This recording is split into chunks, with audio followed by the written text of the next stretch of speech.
Okay, let me help you out here, all right? In a monogamous marriage, okay, there's this thing called a pretense of fairness while she is getting her own way.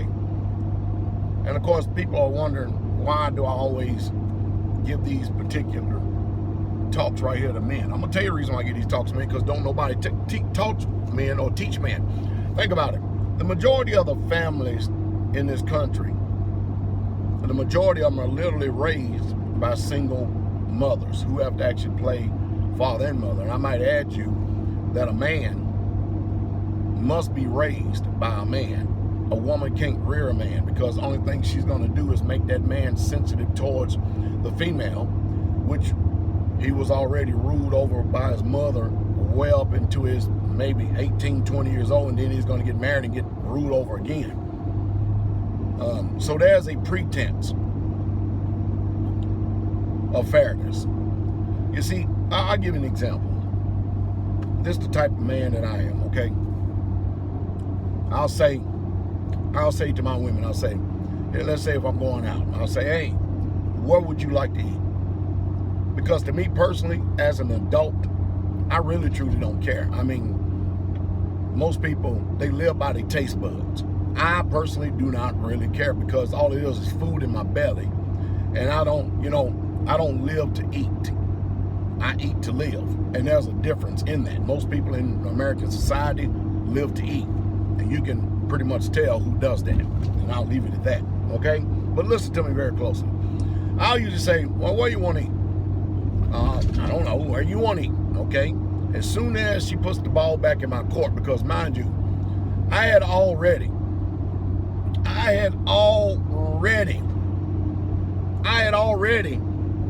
put the ball in her court and asked her what she wants to eat at, okay? Now, what I'm doing is I'm actually giving you life coaching here for a second, all right? As soon as the ball is in my court, and I say, okay, good, we're going to eat over here. Now, a lot of times, I actually just, if we're out, because we don't like eating out much because of the low-grade food that is offered. I don't care what restaurant it is. Anyway, so we get our bellies full, and then we end up taking herbs and everything else to get our digestive tract back on. Or if I was, okay, I'll just pull in, and we go in there, and we sit down, and I've got good women. That's all there is to it. I got the best in the world. And we sit down and we eat, and then we head on home. Pretty nice, isn't it? But that ain't the way it works in American society, monogamous relationships. The majority of them ain't even happy. Matter of fact, a lot of men that are married to women today, they actually look at other women and wish that they had that one, thinking that the grass is green on the other side, but they don't realize that the reason why they don't have an enjoyable marriage is because they have not even done their role from the very beginning of the marriage. See, women in this country automatically take the lead in the family. And so, what I mean about a pretense of fairness is this. This is the way women operate in this society, and I hope that you're listening to me real good when I say this. To show you that they are in control, they'll act like that they're submitting to you, all right? And they'll say, okay, where do you want to eat? And let's say you're in the mood for some Mexican food. As soon as you say you're in the mood for Mexican food, she would turn around and shoot it down. Then you'll go, how about some Chinese food? Then she shoots that down. And you could continue to keep on making suggestions. Mind you, I'm just using food as an example. This could be in anything. This could be in buying a car, buying a house, buying a lawnmower. If you take her with you, she's ultimately going to end up getting her way, thereby emasculating you, letting you know that you ain't nothing. And your choices and decisions in this family don't amount to that. I don't care if you go and buy furniture. I don't care what it is. She's ultimately going to get her way. See, what she does is actually ask you as if you are in charge. And the whole time she's asking you, And she said, well, I did ask you. She's shooting you down. Eric always got this clap back, this comeback. And she shoots down every single thing you say. And then finally, you will relent. You will acquiesce. You will capitulate because you're tired of the drama, showing you that you ain't got no authority.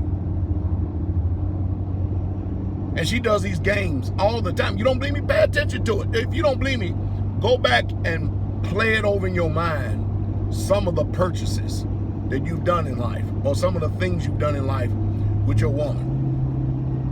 You see, and where you're messed up at, man, is that you have never, ever, ever learned in your life how to say no.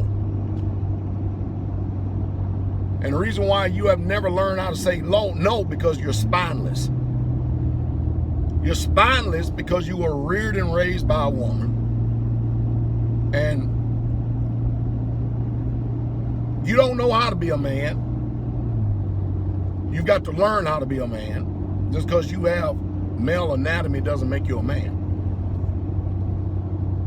So the woman will continue to, even though she act like that she put the ball in your court, she will not, and I'll say it again, she will not be happy until you turn around and say, well, what do you want? She'll give you your opinion, and then you sit there and you're sitting there eating at the place that she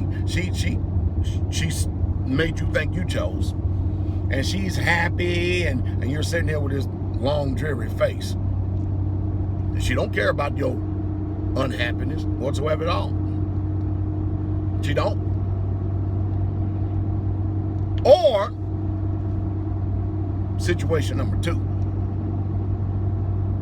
You will make a choice and you will make a decision about where you're going to eat, or what car you're going to buy, or what furniture you're going to get. And she will complain and murmur, put on a drop countenance, a heavy countenance, and just will not be happy no matter what, because she didn't make the choice. You see, these are the games that women send you through that you're not familiar with. And I'm going to tell you what your problem is, man, because your heart is wicked. Your heart is wicked because you don't know what you want. You don't know you in life. See, you know that you are the authority in the house, contrary to popular belief in this monogamous society right here. But you are the sole authority by divine fiat. And you've been manipulated, you've been coerced, you've been dominated literally right out of your authority. And it's your fault.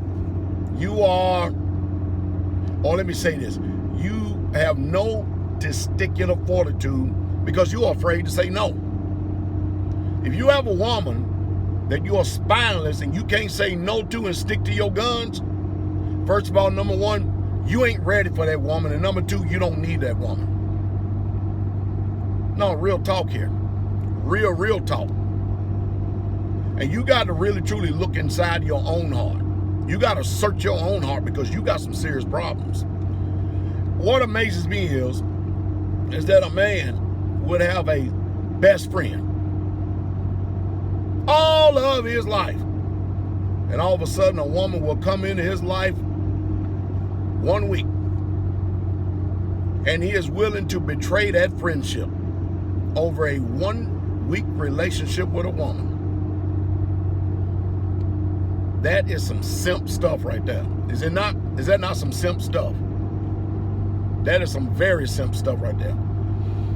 There are very few women in this world that actually enjoy their roles of actually being a woman, who wants to have the protection and security, to be led and to be guided, to be provided for by the man, because that's the divine order of things. There are very few of them left, honorable women. It really, truly is.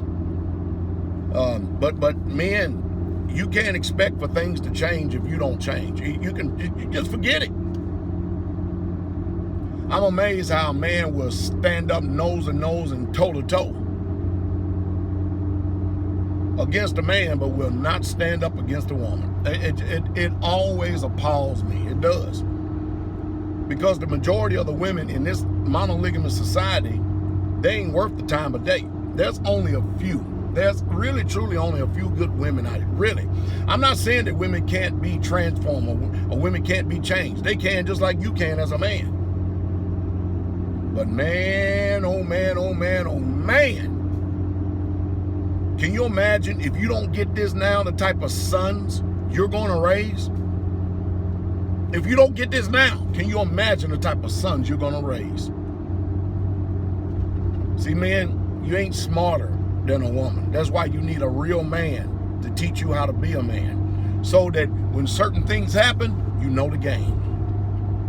Because I promise you, she gonna test you. And she gonna, every single time she tests you, every single time she rebels, every single time she rejects, every single time she manipulates you, and her voice drops real soft, she always trying to get to move you off center so you don't stay the course of the authority that is already yours by divine fiat. You're gonna never find no happiness in this life. You ain't, because you have already done made yourself a slave to by the debt of love.